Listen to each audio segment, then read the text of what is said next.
મહા અને ફાગણ માસમાં ભમરાઓના હુમલાના બનાવો વધુ બને છે। આ સમયે ભમરાઓ પોતાના મધપોડામાંથી નીકળીને ટોળામાં ઉડતા હોય છે।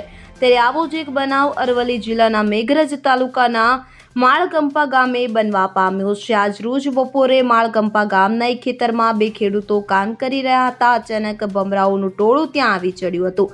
બંને ખેડૂતોને ભમરાઓએ અસંખ્ય ડંખ માર્યા હતા।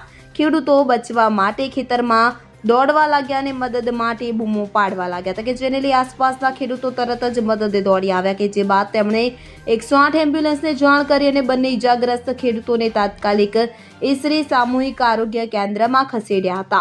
ફરજ પરના તબીબે તેમની સારવાર શરૂ કરી દીધી હતી। ત્યારે હાલમાં બંને ખેડૂતોની સ્થિતિ સ્થિર છે અને સુધારા પર હોવાનું સામે આવ્યું છે।